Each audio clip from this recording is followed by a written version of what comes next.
Assalamualaikum warahmatullahi wabarakatuh. Adik-adik kelas 5 yang hebat, jumpa lagi dengan channel Pak Guru Menjawab. Dan selamat datang juga bagi adik-adik yang baru bergabung di channel ini.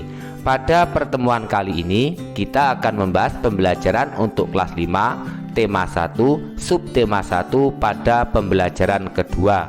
Sebelum mulai pembelajaran, silahkan adik-adik menyiapkan alat tulis dan buku siswa kelas 5 tema 1. Dan agar tidak ketinggalan pembelajaran yang akan datang, jangan lupa untuk subscribe, like, dan share. Nah, adik-adik kelas 5 yang hebat, mari kita ikuti pembelajaran berikut ini dengan penuh semangat.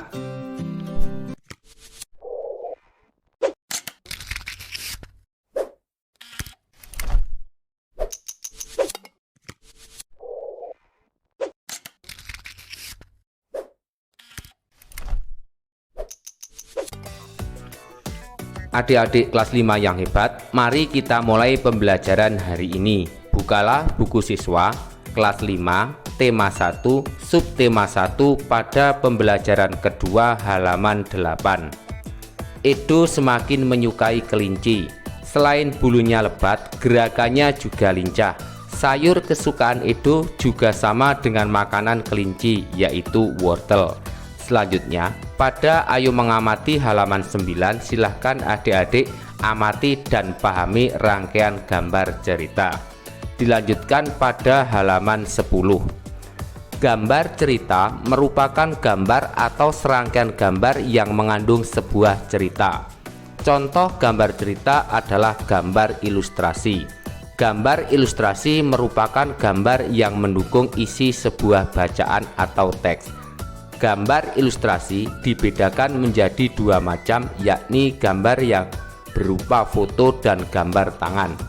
Penggunaan gambar ilustrasi disesuaikan dengan kebutuhan dan isi bacaan atau teks. Adapun ragam gambar ilustrasi antara lain berupa cergam, komik, pamflet, cover, kartun, dan karikatur. Tahukah kamu perbedaan ragam gambar-gambar tersebut? Jawab, karikatur adalah mengandung kesan menyindir tokoh tersebut dan fisik tokoh tersebut dilebih-lebihkan. Komik adalah gambar yang memiliki alur cerita. Kartun adalah adanya unsur jenaka. Pamflet adalah tulisan yang dapat disertai dengan gambar atau tidak tanpa penyampulan maupun penjilidan. Sedangkan cover adalah kulit atau sampul pada majalah atau buku, biasanya terletak di luar buku. Kemudian pada Ayo Berkreasi halaman 11.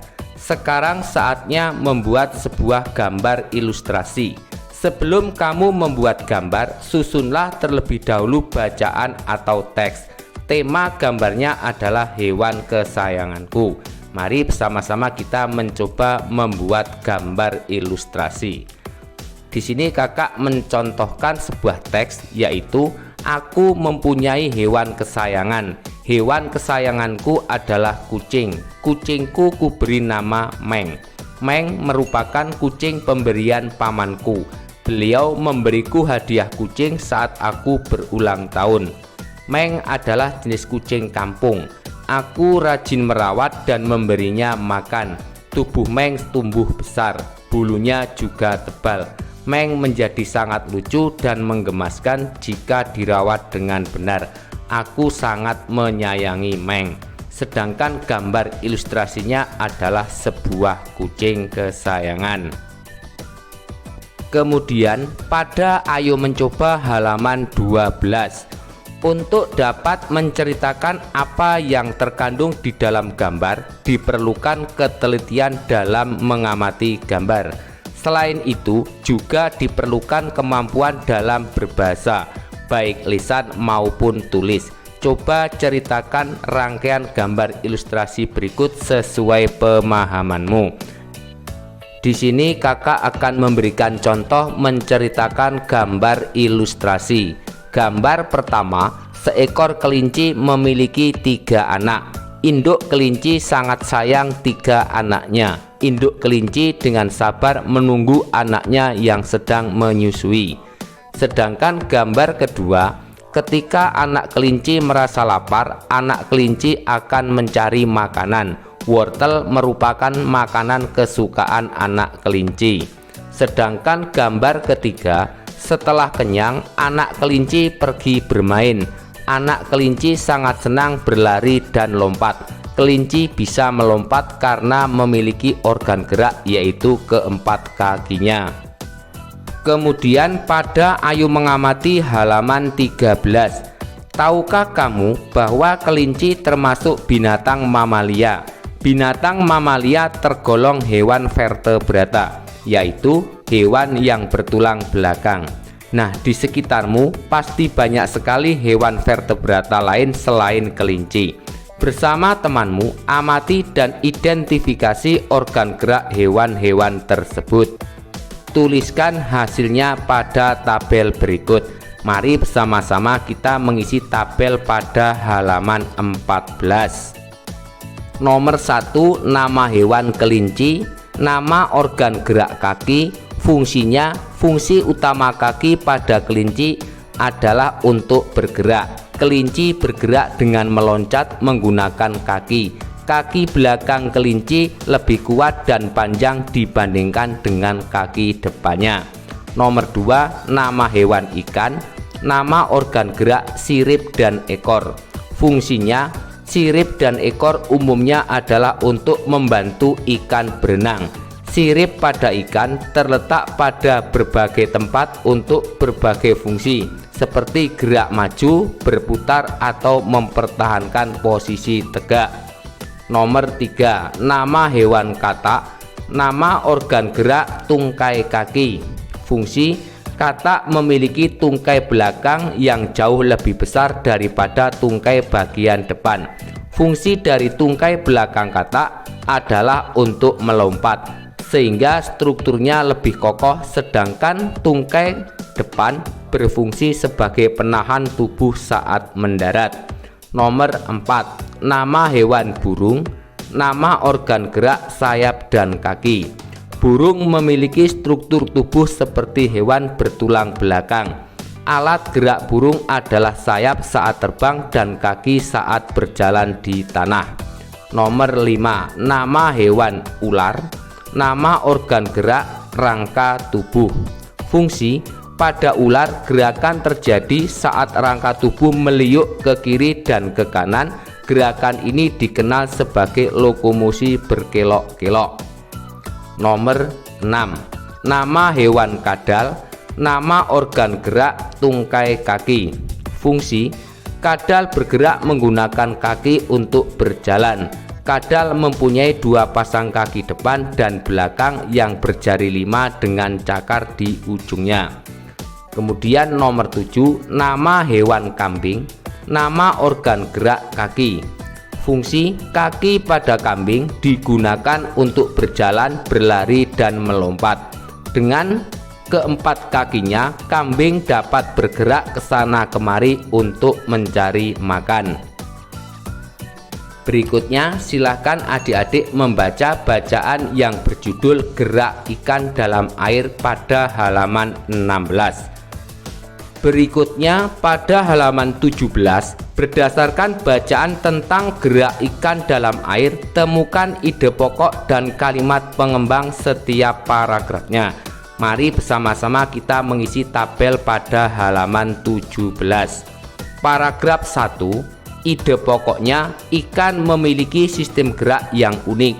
Sedangkan kalimat pengembangnya, sistem gerak pada ikan berbeda dengan hewan vertebrata yang lain. Hal ini dikarenakan habitat ikan adalah di air. Paragraf kedua, ide pokoknya, bentuk tubuh yang paling banyak dimiliki oleh hewan air adalah bentuk rudal.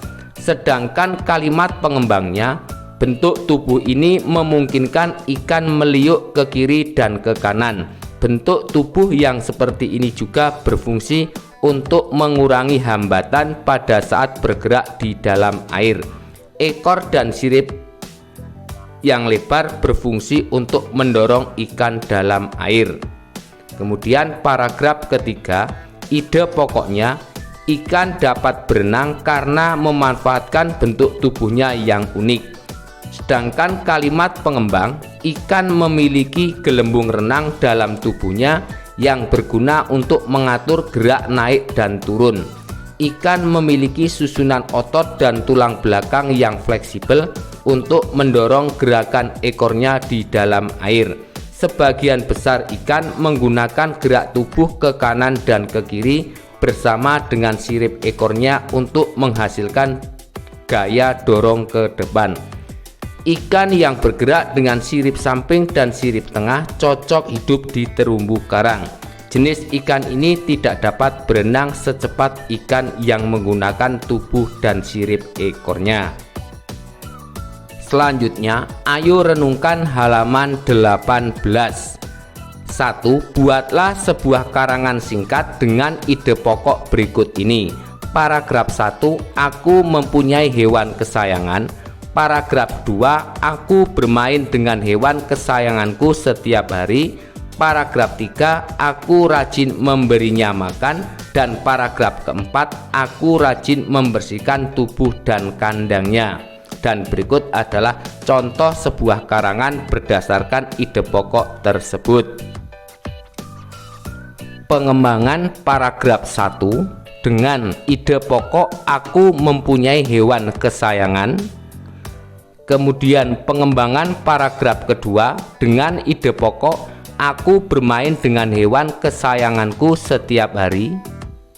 Kemudian pengembangan paragraf ketiga dengan ide pokok aku rajin memberinya makan. Dan keempat adalah paragraf pengembangan dari ide pokok aku rajin membersihkan tubuh dan kandangnya. Selanjutnya nomor 2 halaman 19. Perbedaan organ gerak pada hewan vertebrata merupakan karunia dan bentuk keadilan Tuhan. Amatilah salah satu binatang yang ada di sekitarmu. Catatlah gerakan-gerakan yang dilakukan hewan tersebut dan organ gerak yang digunakan. Tuliskan hasilnya pada kolom berikut. Mari bersama-sama kita mengisi kolom halaman 19. Berikut adalah jawaban dari kakak yang bisa dijadikan jawaban alternatif. Cara bergerak hewan yang ada di udara berbeda dengan cara bergerak hewan yang ada di dalam air. Hewan udara contohnya yaitu burung. Burung-burung dapat terbang karena bentuk tubuhnya memiliki gaya angkat yang lebih besar, sehingga dapat melepaskan dari pengaruh gaya gravitasi bumi. Karakteristik rangka. Bentuk sayap burung memiliki susunan rangka yang kuat namun ringan. Selain itu, burung juga diperkuat oleh tulang dada dan otot-otot yang solid dan kekar saat menahan terpaan angin yang kencang pada waktu sedang terbang di udara. Konstruksi tulang sayap yang kuat dan ringan memberikan gaya angkat yang cukup besar bagi burung saat akan terbang. Bentuk sayap burung seperti airfoil. Bentuk ini menyebabkan udara yang mengalir di bawah sayap burung mengalir lebih lambat daripada udara yang mengalir di atas sayap burung pada waktu burung akan terbang, yaitu dengan mengepakkan sayapnya. Maka udara akan mengalir ke bagian bawah yang menghasilkan gaya angkat sehingga burung dapat terangkat ke udara atau terbang. Nah, adik-adik kelas 5 yang hebat, demikianlah untuk pembelajaran hari ini. Semoga bermanfaat, dan agar tidak ketinggalan pembelajaran yang akan datang, jangan lupa untuk subscribe, like, dan share. Sekian dari kakak. Wassalamualaikum warahmatullahi wabarakatuh.